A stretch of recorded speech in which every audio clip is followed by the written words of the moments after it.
And I could definitely talk about the government side in Bangladesh. And the things that they're asked, just so you know, the things they're asking for: safety and security, citizenship and documentation, land and livelihood, freedom of movement and education. That's very fucking basic. It's super fucking basic. Can They you should call ask it this. for less? They should call it the this is- super. this is my They thing, should call it the like- super fucking basic plan. Like this is like not even close to freemium. You know, like this is ridiculous. Like they're not asking for much. And they said we will voluntarily go back if you give us that. 82% of the people said they would return if given those 5 things. So, you know, just do obvious shit and then you don't have this problem. But that's not what's going to happen. They're going to continue to... We didn't even talk about Bas and Char.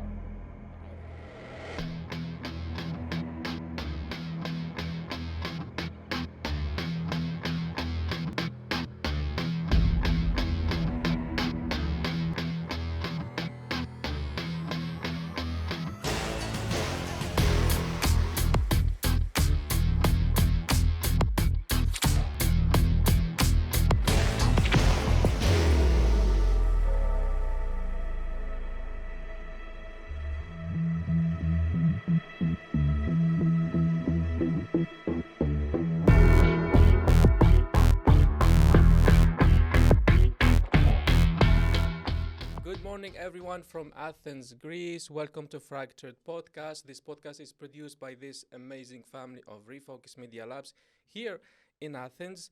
Fractured Podcast is our weapon to fight injustice. It's our way to give voice to refugees who don't have voice anywhere in the world. And in this episode 16, I have with me Douglas and Sonia, not as co-host, but as guests this time.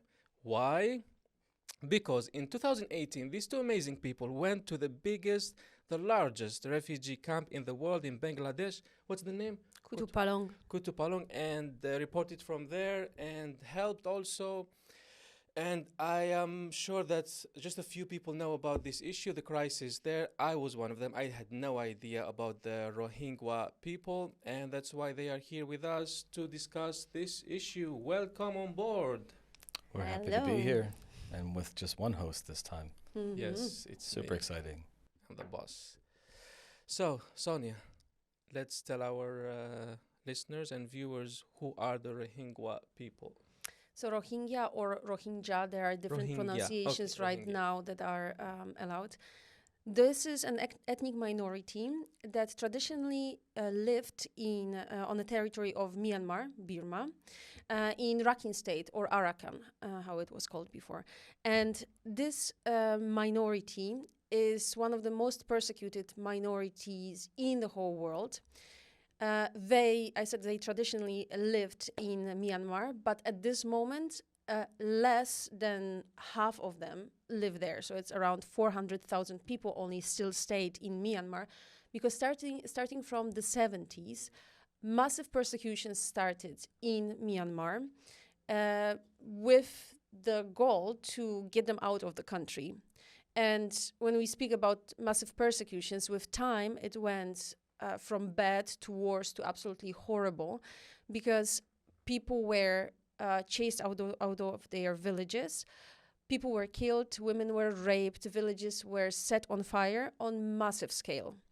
And with every new wave of persecution, we saw that it was worse and worse and worse. So we had those big waves in the 70s, then 90s, early 2000s, and this really large group of people who came into Bangladesh and other neighboring countries in 2017. This was so far the largest attempt on genocide, I would say, on this community. So as an outcome of this, we have around 1 million Rohingya living in Bangladesh. In one camp or in different It's camps? in theory, those are 33 camps, but they are 33. but they are just in a fake way just divided so that international organizations can make sense of it. The largest one is called Kutupalong, and only in this one place, it is 500,000 people in a very, very dense environment. So it's a hut next to a hut next to a tent. It's incredible when you see this place. But when you add up that whole area, you're over 1 million. Yes, you're over 1 million in this area that was once just natural preserves.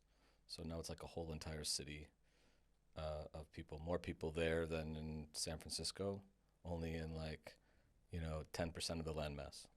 It's like really, really dense.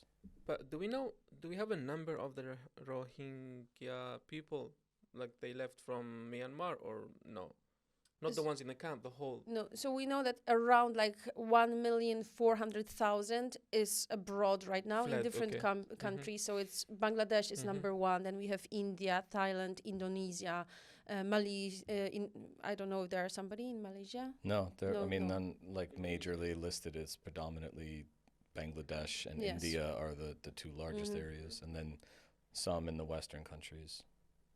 But predominantly, it's once the Yes. people left, they left Yes. locally, they left Yes. regionally. And those 400,000 that stayed in Myanmar. Myanmar. Mhm. So why are they denied citizenship by Myanmar? Why this issue with Myanmar? Well, if you really want to kind of maybe take it back, Myanmar now is the official name of the country. It once was called Burma, but the government kind of tried to, ironically, include all the ethnic minorities in the country by saying that calling it Burma would kind of leave everybody out and only the Burman people would be represented. But in their language, it's the same. Myanmar and Burma is basically the same. But of the 135 ethnic minorities in the country, the Rohingya are not included.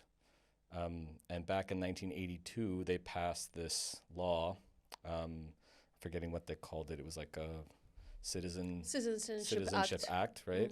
And inside that, they basically stripped them of their ability to be considered citizens. They have no right to reproduce. They have no right to educate themselves. They have really fully restricted. They don't have freedom of movement. And it all kind of stems from the idea that the government in power in Burma, Myanmar, doesn't think that these Rohingya are actually from the region. They believe that they are historically an imported labor from the British. But there's evidence of Rohingya people living inside the region for centuries, like thousands of years. It goes way back.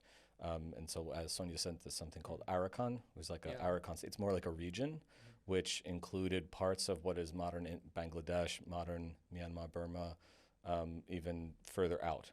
But generally speaking, the government doesn't see them as indigenous, so therefore they're not included in the ethnic minorities, and therefore they're seen as outsiders, they're ostracized as outsiders, and they're not allowed to have any type of citizenship or any type of normal rights inside the country. So they are allowed to stay there without citizenship, or no? They are not even allowed to stay there. Yes, they are treated as foreigners in the territory of Myanmar, brought by Brits. They claim that they should be just named Bengali, that they were brought from the Bangladesh area. But what is important here, that the fact that they are allowed to stay over the time, they were getting those different types of documentation, those white cards, to just have any type of documentation. They give them very few rights. They cannot apply for all possible jobs. They, as Doug said, they need to get a permission to get married and have children. This is they have to get permission Between from each other. Yes. Even Yes. okay. Not. I'm not talking about mixed marriages. It's a marriage between Rohingya. So imagine you have to go to local authorities in your region to get formal permission to do that, right? They officially ban them from entering any education above age of 12, right? Yeah. This is the only education you can get. Then below, so as an outcome of this, many Rohingya are illiterate. They cannot count. Writing is a massive problem even among grown-ups. But they also limited what they could study. So you were only allowed to learn Burmese. You were only allowed to learn, ironically, English. But you were not allowed to learn your ethnic language. So they were, again, trying to squeeze this out. And we see this a lot in a lot of places, like in China stops Tibetans from being able to speak their native language. And if it's stripped from the school system and it's no longer available to people, then it's really reliant upon just what happens in the home. But if the previous generation suffered the same fate, then slowly but surely the culture kind of shifts away or slides away. Is it written, their language, or Yeah, spoken? yeah. Okay, so they write it also. Yep, they write it and they speak it, and it's it looks similar to Burmese. It's actually close to they have a dialect that's close to the local dialect in Bangladesh in the city of Chittagong, which is the largest city on the south east coast of Bangladesh, which is closest to this region. And this is kind of where they claim that they all should be back to, like that they're not from here, they're outsiders, and they just rewrite the history to clarify that or claim that the British brought them as labor, but that's not actually true. And what was your motivation to go there, to the camp? Well, I think everyone in 2017, we saw like the news about, like, everyone paid attention to this thing as it was kicking off in that summer in late August, early September. But I had like connected with a photographer, a photojournalist named Greg Constantine, and he worked with the Pulitzer Center back in the States, and he actually came and visited my media and photography class in Philadelphia and was working with our students about this issue, about statelessness. And he's got a lot of different projects centered around this, and it's not just people, it's not just Rohingya, it's not just people in this particular region, it's like globally his work is about statelessness. I think you would really love to interview him at some point. About 10 million people globally are officially stateless, and it's not by anything more than a stroke of a political pen that leaves people in this situation. So meeting Greg and then working with him and having him engage with our students about how he structured his workflow, it really kind of piqued my interest into the issue. I kind of stayed, peripherally engaged with it as he went to do his stuff, and then I worked on different projects on my own. But then when this kicked off, it was immediately like jump into the project, and then we had an opportunity to go in the early part of 2018 to investigate, report, and then also provide some programming for people inside the camps. Cool. So Sonia, what did you experience there? Lost my voice. The activities you did there, what did you see? What affected you? So this is probably a topic for a whole podcast. What we did, first of all, we stayed in a town called Cox's Bazar. To get to the camps, there's no place you can stay close to the camps. There's simply nothing. There's one more small town called Ukia, but there's nothing, like no extra hostels, like people who can host you. So every day we were basically going to the camp with those buses or those CNGs, those like small motorbikes with like extra seats. And it took us like 2 hours to get there. We would predominantly stay in Kutupalong, so this largest camp with 500,000 people. And first of all, it doesn't look like this anymore, but when we came there and we entered, we were allowed to enter freely. We didn't have to register. There were army people in front of the camp, but you have to understand that like entering the camp is you're entering from a market, a food market. So you basically go through some small streets, and then at some point you are inside a camp. There's no gate or something. No, that says no, there was really okay. nothing really. We partnered with one organization, so the manager brought us there, but literally you have to know that this is the camp. It's changed now, so now the access to the camp is partly restricted, meaning like you have to register, you have to be allowed to work with some organizations to go inside. But we just entered, and I remember that for the first 2 weeks of our stay there, we haven't seen even one Westerner. We were the only people there who were like doing some kind of a programming or a job from the West. It's bad and it's good at the same time, because many organizations just hired local community to do some of the work, but they also didn't go to the camp frequently at the time. So when you enter the camp and you stand on one of the hills, it's a very hilly, beautiful region, you just see the camp spreading to eternity. I swear, like you cannot see the end of the camp. And the view you have is basically one small hut that people build for themselves next to another. And in some areas, the distance between those huts is like less than a meter. So it's just one next to another, one next to another. People build them for themselves because there were no NGOs, no organizations to give them tents or build ISO boxes. There's nothing like this. It's extremely, extremely basic. If people didn't have any tarp to put on those houses, they would simply get some kind of garbage bags, something that can just cover them, especially from rain, because during the monsoon season it's very rainy there.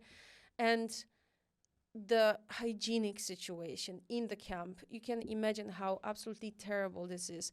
Those wells and toilets, they are not, when people first came, they just dig holes and they didn't dig them deep enough. So whenever there's a flooding, and it happens pretty frequently, everything goes out, right? You have, there's one small river next to the camp, and you just really cannot tell where the river ends and the sewage starts. So the hygienic situation is extremely problematic. You can imagine, like suddenly within a month, 500,000 people comes to one region. Like, how are you handling it? How would a rich Western nation handle it? Not mentioning Bangladesh, right? Bangladesh, where the income is completely different, resources are completely different. So what we saw there, predominantly what we went there for is to provide some basic education. And we tried to do our regular media course, but also we thought it's going to be English classes, but it was basically basic reading and writing of letters, counting for children. And we partnered with a foundation called Mastul, and they built a school where children could come. I remember the day of the opening, the crowd was just gigantic. People, not everybody could fit in, so people were standing in front, like looking through the window. Children came with parents, and it was a massive thing. We organized some activities for them, which was like definitely too much for 2 people, and then few extra volunteers to organize.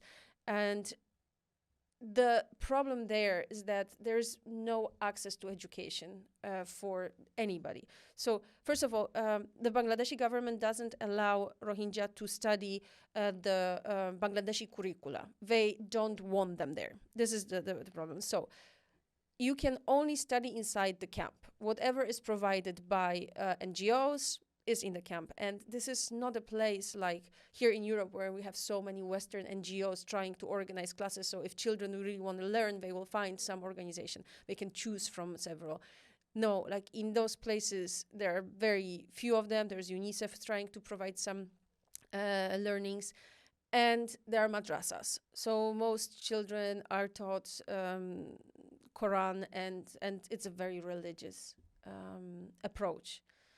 So our small project was trying to bring a little bit of that to the camp. It is changing a little bit, but definitely not much. There are some NGOs, predominantly actually there were Turkish NGOs. And this is because at some point when the massive exodus started happening and people were crossing to Bangladesh, Erdogan's wife came to Bangladesh to visit Kutupalong, and she got very, very emotional about the situation. She saw all the kids and the women, and she appealed to Turkish NGOs to support people. It is important to say, I think we didn't mention it, that Rohingya are Muslims. And this was the main thing. Like we have to help our brothers in faith, right? So there are, like, you can see many Turkish flags in the camp. While she left her husband go and destroy Syria. Wow, amazing. This is one of the another reasons why they can be seen as outsiders is that 90% of Myanmar, Burma is Buddhist. So they're automatically always seen as outside because their culture and their religion and their everything is different. So not all Rohingya are Muslim. There are some Hindu and some Christians as well, but the overwhelming majority of them are Muslim. So they're kind of getting persecuted on religious grounds as well. This is what I don't understand. I thought that Buddhists are like more chill down and like, Zen. What the hell? And I want to know is this conflict religious or ethnic or why? What's the reason behind this conflict there between the Burma and the Rohingya? Yeah, I think it would definitely be a very, it's a weird image in your mind to think of like a Buddhist monk with a gun or a person who practices Buddhism facilitating any type of, any type of violence, because we see it in the West as like this nonviolent direct action to, this is the response even to direct violence. But we see that in many places that, societies are societies. And if you are going to be riled up by fanatical politicians or people in power, or there's a junta and you have military control, it's interesting enough that in Myanmar, Burma, you would see like a lot of peaceful protests from the Buddhist community, from monks, and they would get squashed by the military. There's an open civil war in the country right now that is raging for the last 2 years after another junta, and that was after a decade of losing power. It's a very complex situation there. When you look at a map, even though the current military government has the major cities, there's like 900 colors of all the different rebel groups all over the country that are fighting for power and to fight against the current government and the military. But I would say that it's a mixture. It's not just that they're ethnically different or that they're religiously different. It's just that the majority has been riled up to look at them as outsiders. And most of them were actually also contained into one region right at the border with Bangladesh. So there's not a huge percentage of Rohingya in other parts of the country. Most of the country is actually broken down by the ethnic population, like the ethnic classifications are, it's kind of segregated. It's like you go into Kachin State or Karen State or these other areas in the country, and then it's almost predominantly one thing. So the states themselves inside Burma are very segregated, so to speak, or homogenous. And then again, regionally, all the Rohingya are right along the border with Bangladesh, where they weren't living until these modern conflicts from the 70s forward. So the last 50 years, you see this return of Rohingya to Bangladesh, but prior to that, they weren't really there. It's not like, they slowly migrated to Myanmar and now they're back. They were just in Myanmar before. Were they ever in power, Rohingya? No. Never. In Myanmar, never. No. Did they have any party? They were never allowed. No. Absolutely nothing. And this is one of the things that they highlight, that the ethnic cleansing or genocide that is happening, was happening. Actually, it is still happening. Could happen because they have no power. Because they, first of all, are uneducated predominantly. In our whole journey, we met so many people, and we haven't met one person that would have a higher education of any type. First of all, so they are illiterate predominantly. Children do not go to schools.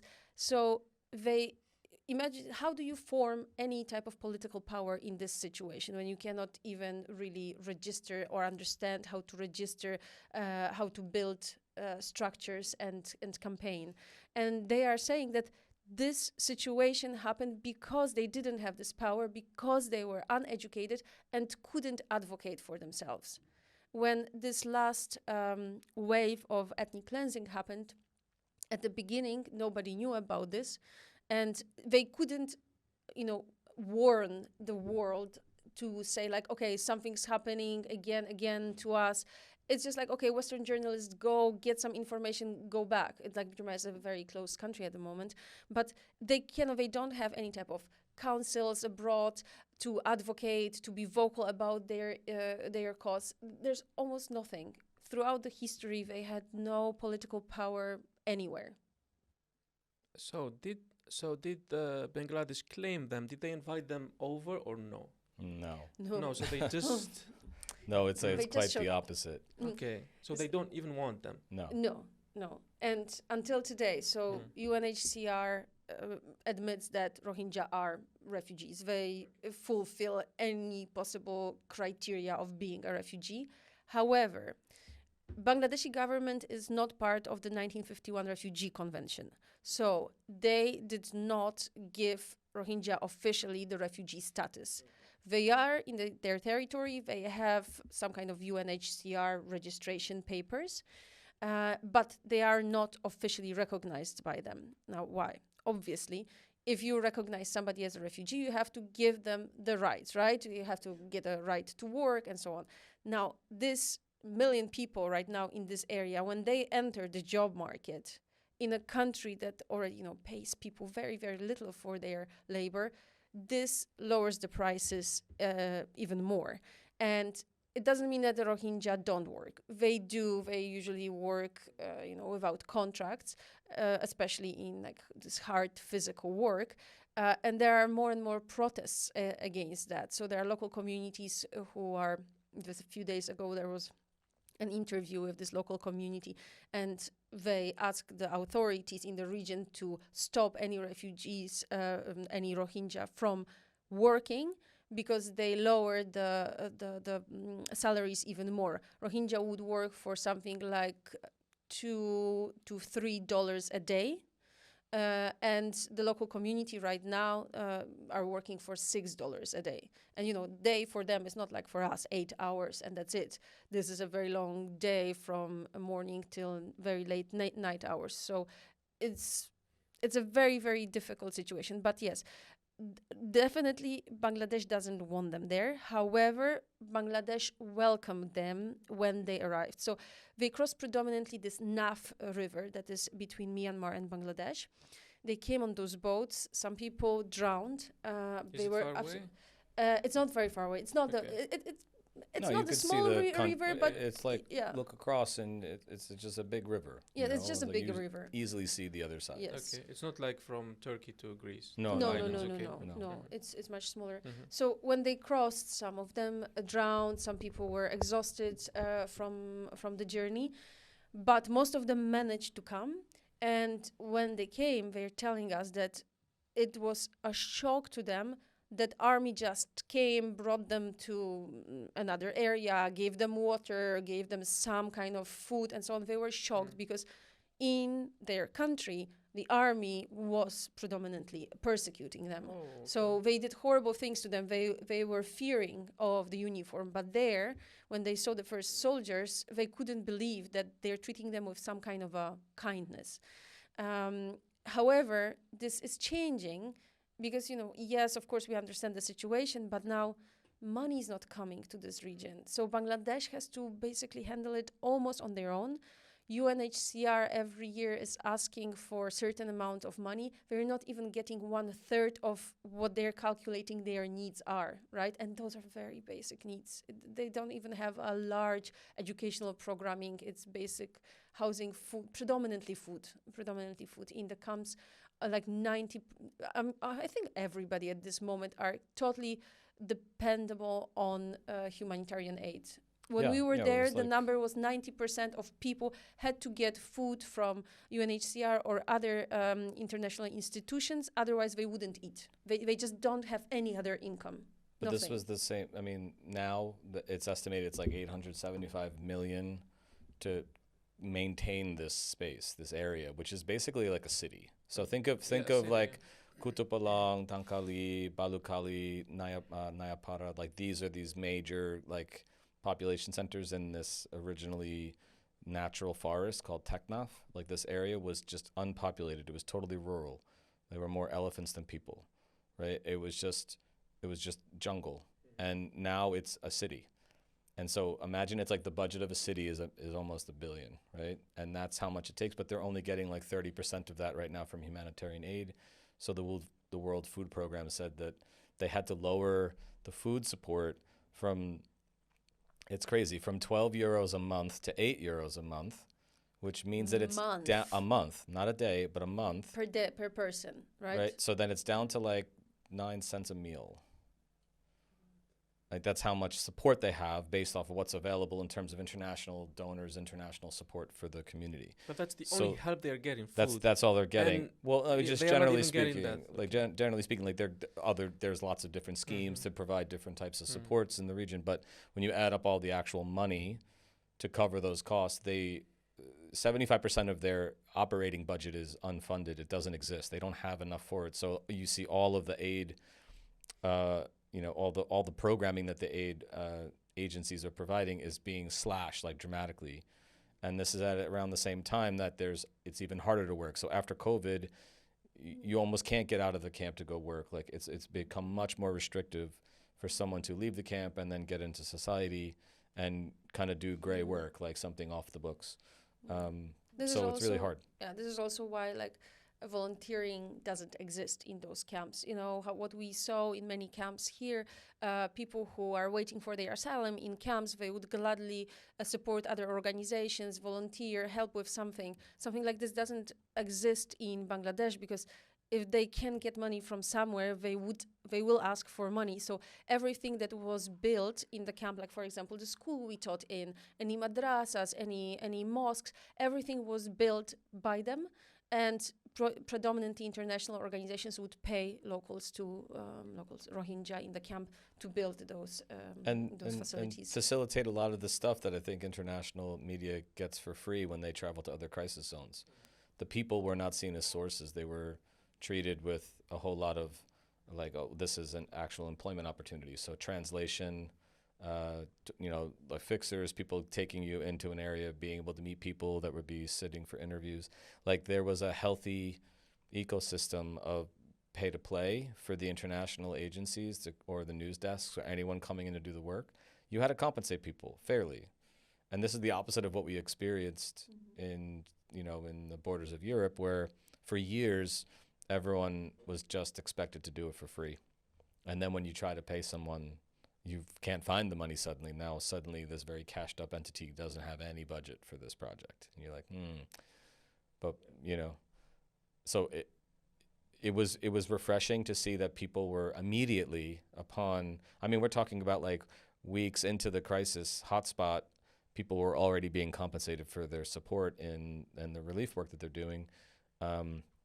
But the same level of engagement unfolded as we saw. Like you go back to 15, 16 in Greece, you see all the boats, and it was in every news report, and then eventually that faded from the headlines. And that's kind of what the reporting looked like there. For like a hot 2 months, it was in the news all the time, and it was these images of people crossing the rivers or getting in the boats and coming across, and then kind of nothing. It just faded away. So we will see during the break an interview with one of the people who helped us, supported us there. Her name is Samuda, and she's talking about her desire for higher education. All right, see you in a bit. Bye-bye.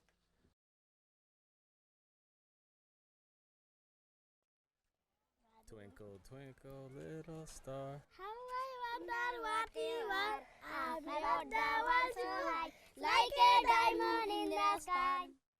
I'm Samuda. I born in Kutupalong, Rohingya refugee camp. My mother has come in from Myanmar, 1993. Now I study in intermediate second year. When I go to school, I have to secret my identity. We said that we are Bangladeshi. Actually, if they can now, I am a Rohingya, they will not give me opportunity to study.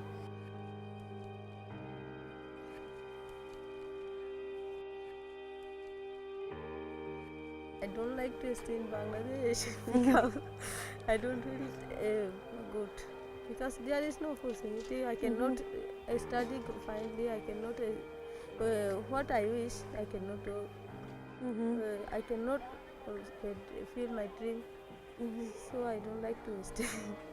Actually, I want to be a doctor so that in Myanmar there is no a doctor, a good doctor. Though there are two doctors, they are not female. The female are feel shame to go to if any female feel if any female sick, They do not go to the doctor because they feel shame. Actually, I am also. Yes. If I feel sick, I don't like to go female doctor. There is no female doctor, so I went to be a female doctor. How to I can help them. There are many problems.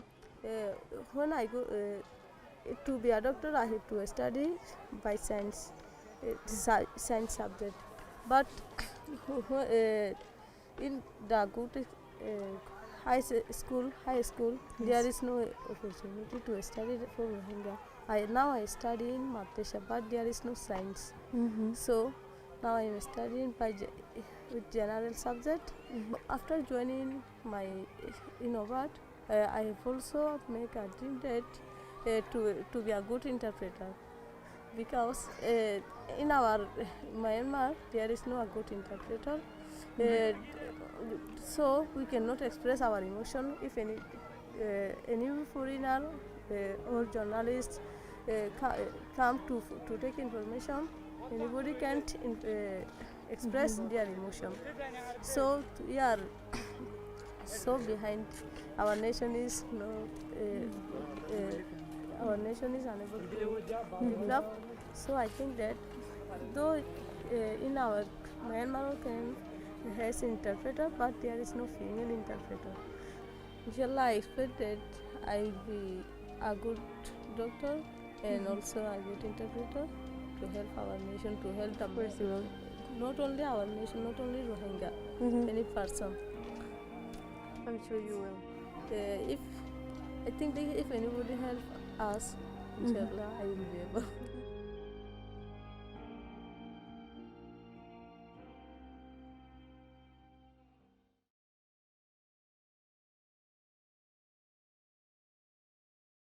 Welcome back from the break. I hope you enjoyed the first part, because I really did, and I cannot wait to dive into the second part. And we go to talk this time with the name Rohingya.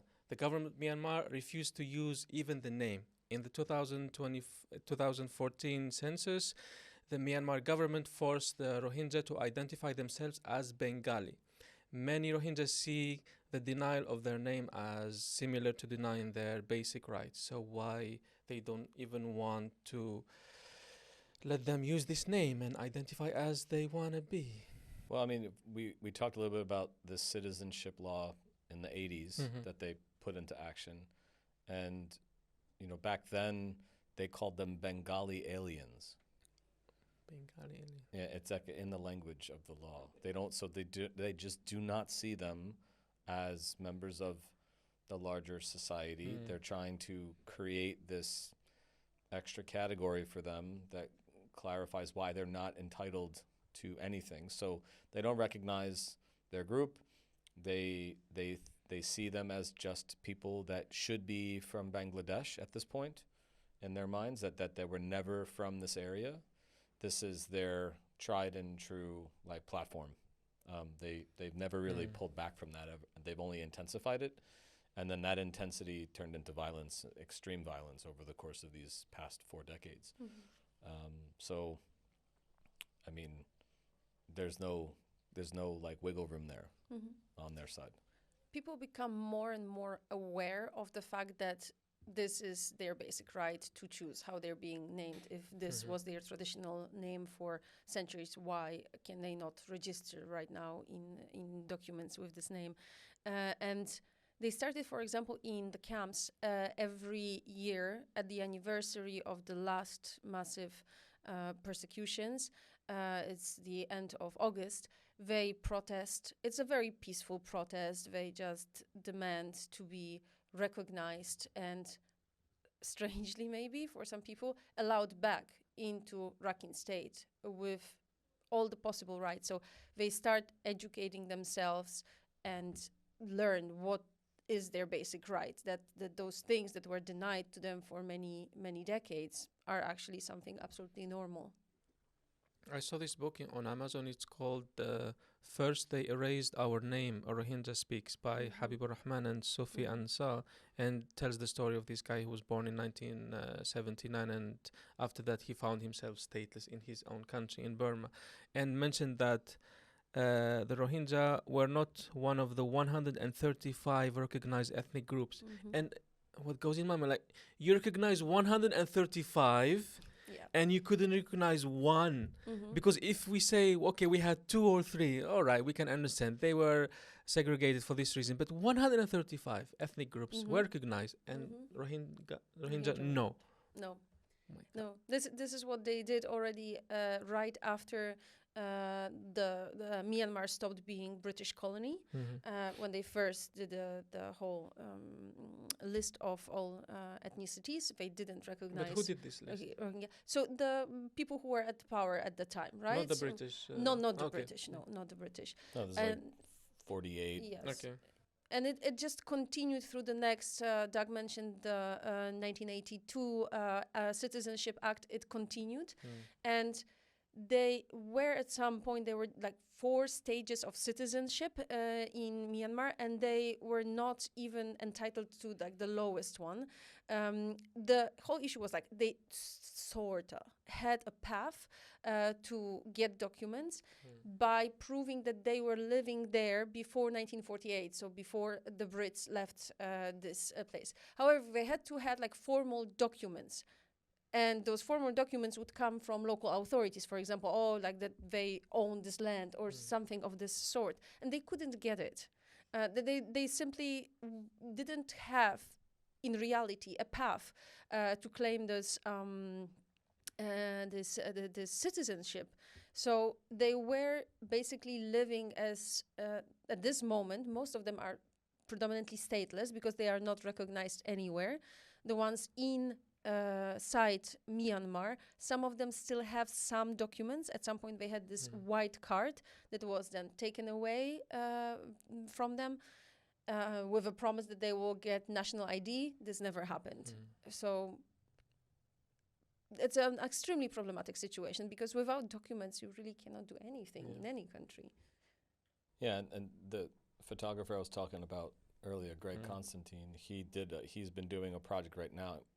He did a project for a while called Nowhere People, but it's more global. But then he did one in particular about Rohingya. It's called Ek Kale, which Once Upon a Time is this translation for like the title, and documentary, it's a resource Okay. of archival photos, video clips, documents, all sorts of really amazing things that help chronicle the history of the people that go all the way back, like well before the British mandate, like like tons of archival evidence of who owned what, deeds to land, presence, university, representation, like people in society, and all specifically Rohingya. So it's coming out this year at some point in 2024. So the website we'll put in the show notes, I guess, so people can check it out and follow it. Greg's work has been like pretty seminal in the documentation and the helping raise awareness. For 20 years, he's been working with this community. So it's really, really a dense understanding of what's gone on there. Do you think the British has a hand in this? And how was the situation of Rohingya during the British colonial period? Well, I mean, I don't necessarily know that they had a specific hand in what's happening to them now. But if you think about any colonial power and the way they handle the locality that they were going into, most of it is an extractionary measure. They're there for natural resources, or they're there for geopolitical purposes. And once they're there, it's pretty tried and true, the divide and conquer mentality or strategy, where you pit groups against one another to minimize their potential capacity to rise up against you. So the irony here is that there's this outside force that comes in, and they destabilize a region, take what they want, and then eventually, when it's no longer financially feasible for them to maintain that power, they leave. Then they normally empower a minority group to kind of create a whole lot of political and societal conflict. And we see this playing out all over sub-Saharan Africa, in Southeast Asia, in Latin America, in South America, in plenty of places. Like they do with even Pakistan? Also. Pretty much everywhere you're going, you're going to see when a big power leaves, there's a vacuum, and that vacuum tends to be filled by a lot of warring factions, and you see that politically as well. Yeah. So if all of these places inside Burma at the time were kind of homogenous, like regionally, they then have a lot of autonomy or power in those particular spaces. And politically speaking in Burma, they had like some sort of normalization over the last like 10 years with democracy. They were sliding towards more semi-autonomous states. Think about like what Catalonia was trying to do in Spain, or different regions in Spain where it's one nation, but it has very, very unique regional characteristics and languages and cultures, and many of them fight for political autonomy. The same thing was happening there. And I think that's one of the reasons why this region can be exploited, or this group can be exploited, because they were the predominant ethnic group in that area. So if they are out, or if the majority of them are forced out, then suddenly you go from a 99% majority to a 50-50 split, or potentially even a minority inside their own traditional territory. And we see that kind of playing out in a lot of places. So from a historical standpoint, maybe the British were not explicitly involved in what's happening now, but the ramifications of the decisions they made before upon their exit absolutely are felt now. Wow. Sonia, what happened during the refugee crisis of 1991-1992? This was one of the largest crackdown on Rohingya. So what happened is the army decided to introduce this new operation in Rakhine State, and the name of it was called Clean and Beautiful Nation, or Beautiful and Clean Nation. This is how they called the operation of basically immense violence on Rohingya people. And when you think about this, as an outcome of this, around 250,000 Rohingya left at that time. Most of them went to Bangladesh. But when you think about the language here, right? Why would you call a military operation, like a really violent operation, Clean and Beautiful Nation? This is what they wanted to do. They were claiming that Rohingya are the ones who are dirty, ugly, not fitting our society, right? And when you think about how genocide is happening, it's never an act, it's always a process. You tell people that others are worse, are different, are a threat to you. You build it, right, in society. And this is how people get used to this opposition, us, them, right? Yeah. We are what represents all the good things, and they are what represents danger and the bad things, right? So we had this massive act of violence in the early 90s. We had one in the 70s, and then it kept repeating. Okay. Basically, from the 90s, it was almost an ongoing violence in the region. And why is that? In that specific years, in the 90s?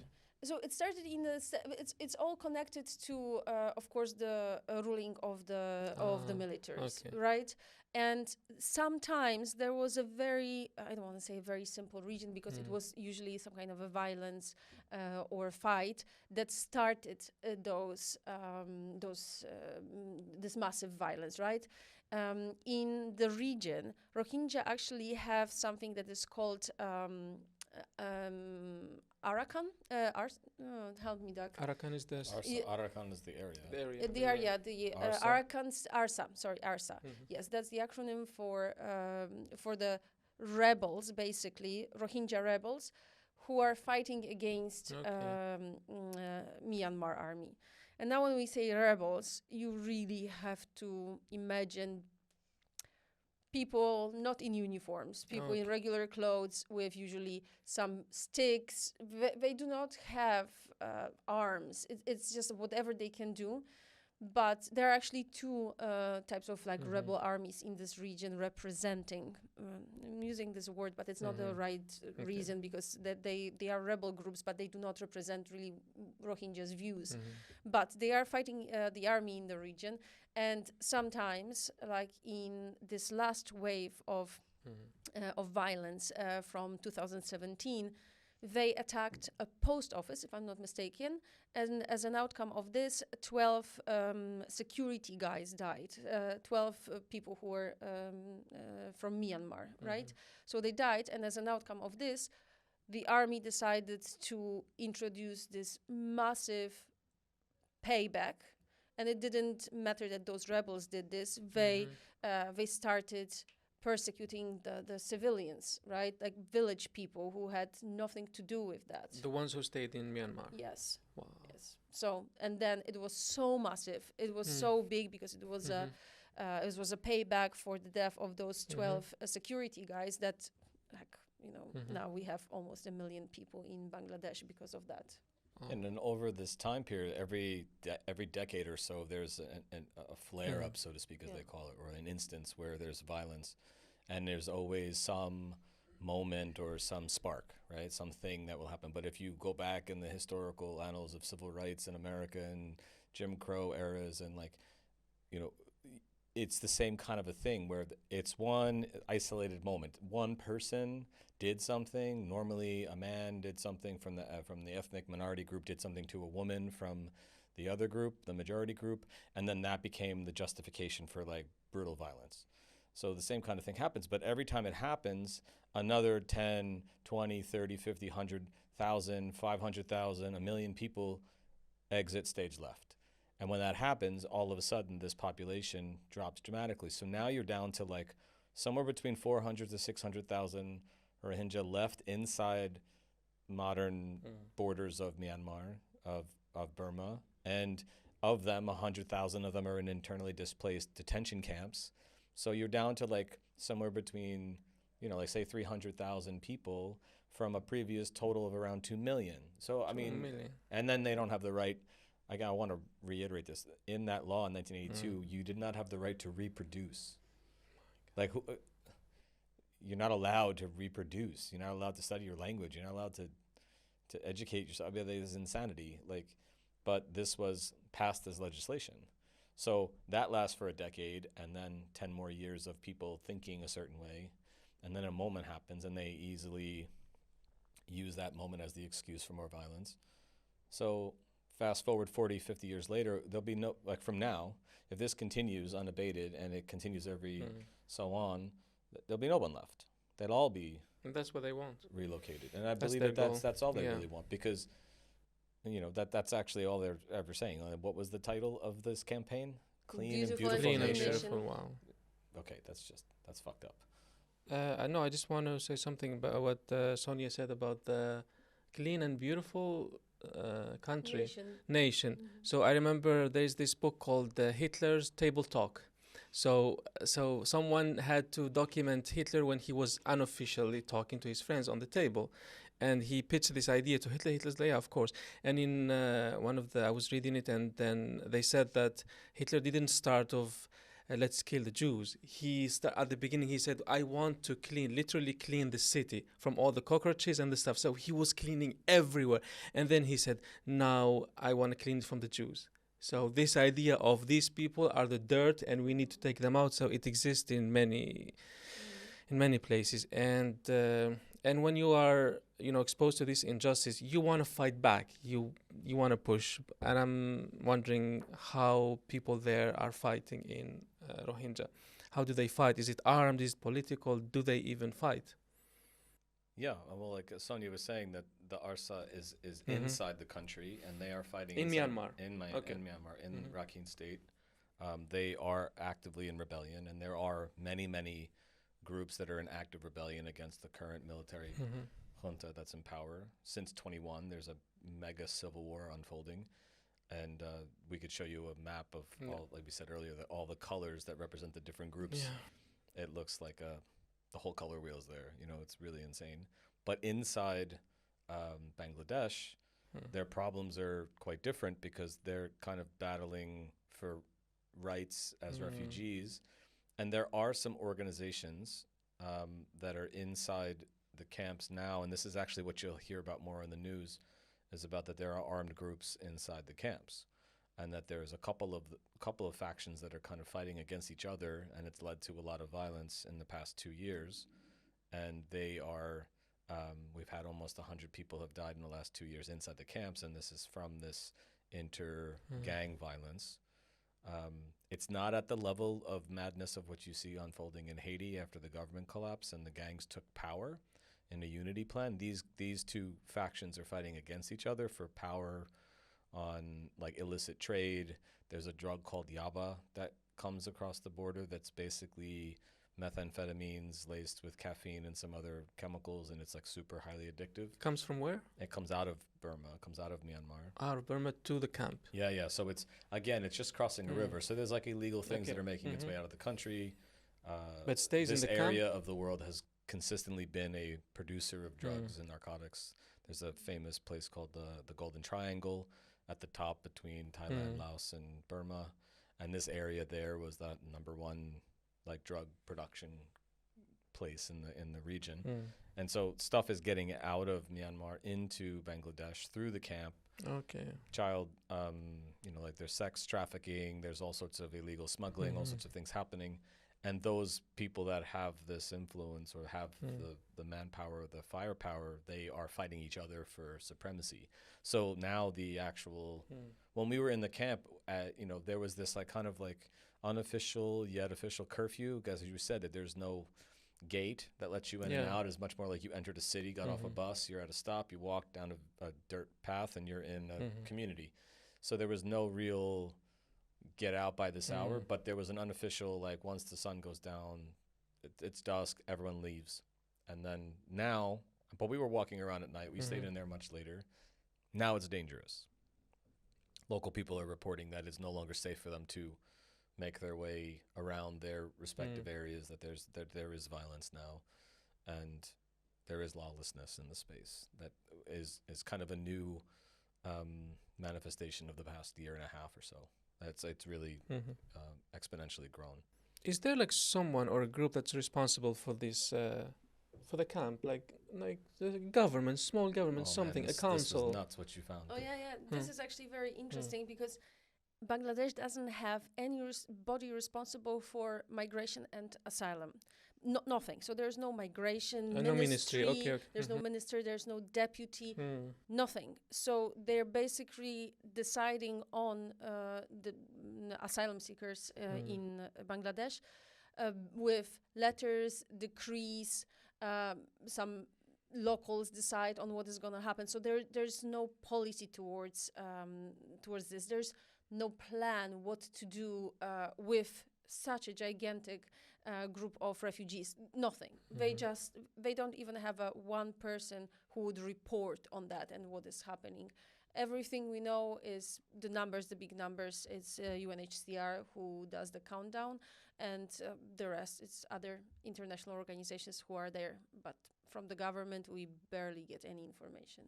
The government's been beating this solitary drum for a while of saying the only solution is repatriation and send the people back, right? But it's still an active conflict zone. Nothing changed. It actually got worse. But when we were there in 2018, at that time, there were bilateral agreements between the government in Myanmar and Bangladesh to repatriate a certain percentage of people, and they were going to pilot the project and only take voluntary returns. Okay. And the people who were going to voluntarily return would only do so if they had certain basic, simple demands met, right? Like citizenship and documentation and access to education, and like really, really obvious things, right? But then it didn't go through, but we were there on and there was like a weekend of like, it's happening. This is going to happen now. And everyone was running and hiding. Nobody wanted to potentially get swept up in a forced repatriation, which has happened in the past. There have been multiple forced repatriations, which is illegal, but it's happened. And then if you think about, we're here in Greece, and, you hear about refugees that get picked up by the police and the West Coast. They're trying to maybe get to Italy via the ferries, and then somehow they end up in Turkey.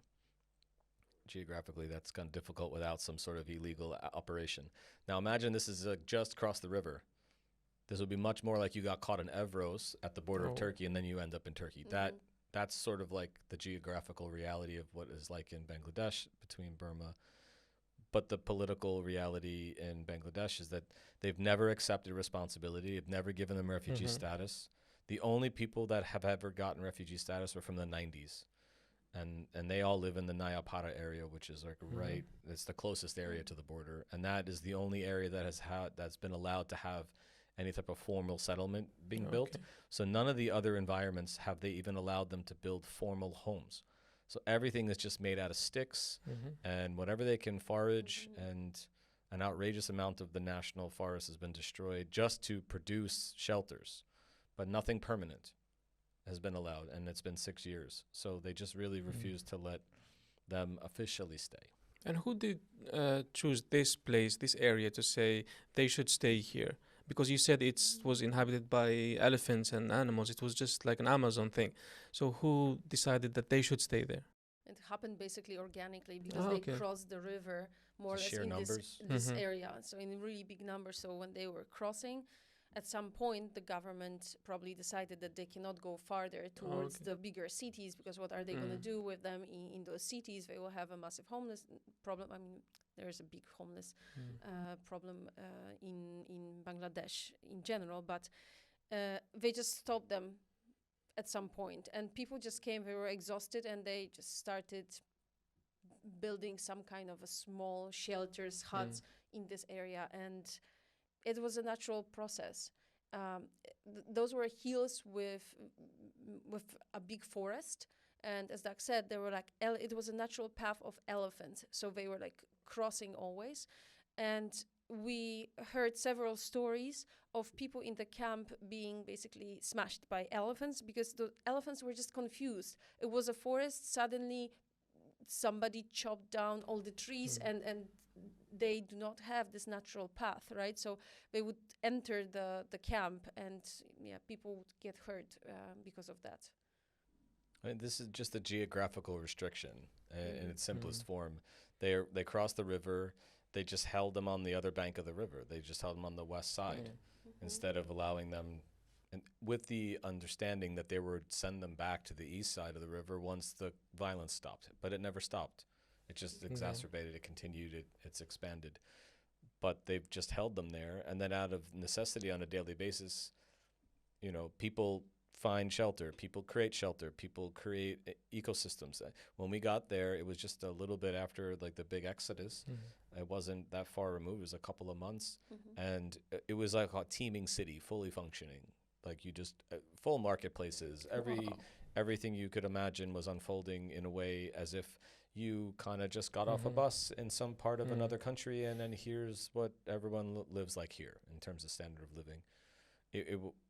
And in some respects, it feels like maybe their standard of living in this space was very similar to what it was like on the other side, because they were restricted and like, you know, not allowed to really formulate any type of permanent presence. So they just kind of moved across. They just river. continue to do what they would have been doing back home, just in a new environment, and then they just foraged for new resources. Is there a physical limits to this camp, like wires or something? How? You would think that there is, but you'd be surprised that people can live like this. No, but the Bangladesh, they said they want them to stay there, so they don't want them to run away and go inside. Yeah. So I mean, prior to COVID, there really weren't any limitations. That the military, the Bangladesh military, was in charge, and they had checkpoints that we went through regularly to go in and out. But there was no physical, like modern checkpoint, the way you would consider like a passport control scenario for a border. And there were not barbed wire fences. But then after COVID, they did start erecting certain restrictive boundaries to stop people from coming out. And then again, they used, contain health concerns as a reason for justifying more restrictions. And we've seen this globally. But as it stands now, we were talking to some of our former colleagues there, or people that they're saying that generally it's not like impossible to leave the region. It's not like they're in quote unquote an open air prison, but it's not easy, and most people don't, because there's not a whole lot of opportunity for them to do things in regular society. Yeah, when we're talking about leaving the camp, so youth, some of them leave. They have usually fake documents, and on those documents it says that they are Bangladeshi.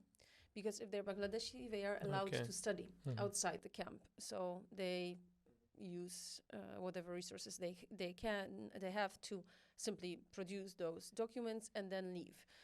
If they speak on those checkpoints, we're like checking it, but women, they were usually not even burqas, not even hijabs, but they're wearing sometimes niqabs. So basically, you only see the eyes. So it's hard to actually decide who's who.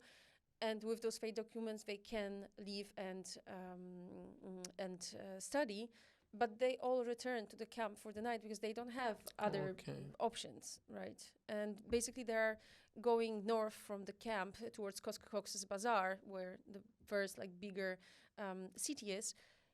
There are only two roads going there. One is this very nice road going along the coast, and they only allow certain organizations and some locals going there.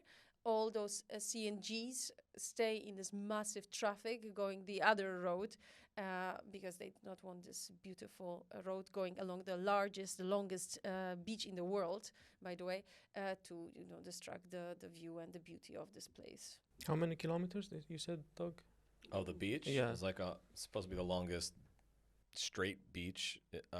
Unobstructed beach is 120 kilometers of straight sand. It's just, it's going along this long part of but land. it's, it's not really, I think they've been trying to trying to- market it as something here's used. a potential for tourism, and it's completely undeveloped. It's just wild Nothing. beach. It's just wild. Most of it is wild. There were some hotels being some. built at this, but there was still so much space for. Westerners would see just a wasted opportunity for income, right, in this area. But it's very beautiful, natural. Yep. Okay, now the question that I don't want to ask, but people need to know. Sonia, can you tell us about the genocide? What happened? So, first of all, there's a dispute whether this is genocide or are those ethnic cleansings. And basically the difference between genocide and ethnic cleansing is pretty small because the methods are the same. Ethnic cleansing means that people just want you out of the land. They use violence to get you out of the land. Genocide means that they want you dead, your nation, right? So here's the thing. So in November 2019, the Gambia came with a claim to International Court of Justice against Myanmar. And this claim is still ongoing. And the Gambia accused Myanmar of genocide. There were several people who You said mean the it. country Gambia? Yes, the country. The African Yes, okay. yes, the tiny country, the Gambia. But they did it on behalf as a proxy of Organization of Islamic Cooperation. So a very big group of states. But they are officially the ones who brought the claim. And I think last year, several countries joined them. For sure, Canada and I think 5 European countries. UK, Germany, France for sure, Netherlands and Denmark. They for sure joined this claim, claiming that what Myanmar did to Rohingya checks all the boxes of genocide, right? So this whole thing is it started in 2019, at the end of 2019, but it's still ongoing. What the International Court of Justice did so far is they introduced something that is called provisional measures. So this obliges Myanmar, the government, to stop any act of genocide or something that could lead to genocide in the region. They need to file regular reports on how they're stopping it, but it doesn't do anything. So in order for this to stop, there would have to be a resolution in the United Nations and in the Security Council, of course. And now here we would have for sure veto of China and Russia here. They declared that. So there's no way that anything could really happen, anything with power. If the International Court of Justice decides that this, in fact, is a genocide, then we will see. Then maybe, Russia and China will be forced to vote differently. But at this moment, that's very problematic. Wow. I read that there are some fires in the camp. Yeah, there were actually. That's pretty common. In the biggest camp, in the one. Kutupalong. Kutupalong. Yeah. There's constantly fires there, Mhm. but there was just one right on, like, if it was not New Year's Eve, it was New Year's Day or something along those lines. Mm. And most recently, 4,000 shelters were destroyed. So Wow. think of it just like a neighborhood loses 4,000 homes, right? And you had 50,000 people were left homeless, and that was just the most recent one. But Mm. there were other ones that went back. It's like at least one major fire every year. And we've done a lot of work on Lesvos with the fire of Mhm. Moria and how devastating that was for the number of people that were there and how many were displaced. But this is on another level. I mean, like, because this area, every shelter is essentially made out of sticks And and it's so dense there. And it's extremely so dense. next to each other, the Extremely houses. dense. Yeah. so when these fires have happened, I have some data here. Like 700 shelters were destroyed, 4,000 were homeless in 24. This is one fire. Just one fire. In 23, there was a massive fire that destroyed 2,000 shelters. And in 21, which was the first real big fire that we remember like making international news, it was like 15 people died and 50,000 people were homeless. I mean, and 50,000. That's a city. yeah, That's a it's a small real- city. yeah, exactly. So it's like really, really intense things happening, and then you couple that with the violence that's starting to, happen on a more Mm. regular basis because of these groups that are kind of vying for control.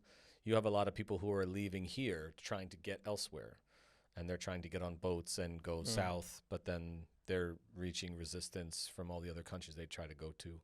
So most recently, there were a lot of armed resistance from even university students in Aceh province in the top part of Sumatra in Indonesia to not allow boats to land. People who had already landed were kind of being attacked by teenagers, kicking them out because there was 1,500 of them in the taking shelter that they reached land. But Malaysia, Thailand haven't signed on to that convention either. They don't recognize the rights of them as refugees. Indonesia doesn't as either. So there really isn't a single country in the region where they can go to for like active refugee status and support. And some of the boats are being pushed back out into the open sea out of Indonesian waters. So they're basically just abandoned across the board. And now there's just like a real like crazy energy, pushing against them, no matter where they go. All right.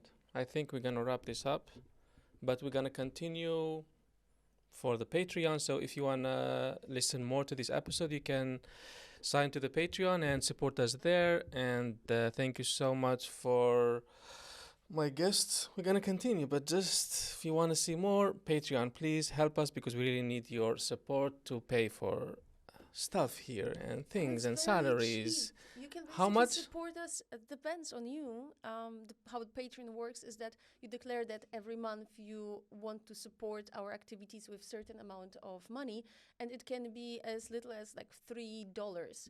So if you, instead of having one coffee a month, give us this money, then you have access to this fantastic extra content. All right. Thank you so much. I will have a And, coffee, but then thanks also to- donate. yeah. Also donate at least a coffee a day to Patreon. Right? You're donating to Coffee Yeah. Island. Our official sponsor of Coffee Island. And Aperture, right? Thank you for Yeah. the lights. You're awesome. And thanks to our production team, Suda, Ellie, even though she's not here, but she still supports us. And we have 2 new members, Daria and Lota. Thank you so much. And an old member, Davud. See you next time, episode 17. Take care. Bye-bye. I think we need to get some squeaky oil stuff. I feel like anytime I move in this chair, I'm killing the This sound. don't think WD-40. That's the Yes. best. What are you, from America or something? You're Yes, just- it was my dad's thing. It was his Oh, solution yeah? for everything. The Like, same- you know, the same garage product though, right? froze, WD-40. Okay, but you knew it as WD-40 because I don't even know what to call the. WD-40. I don't even know what to call it. I just call it WD-40 because it's like, didn't call it film, we called it Kodak. No, this is called We don't call it soda, we call it WD. Coke. Yeah. We're product We're based product society. people. We have to start It's with stupid. I don't even know if there's another We never product like stop. this. Let's see.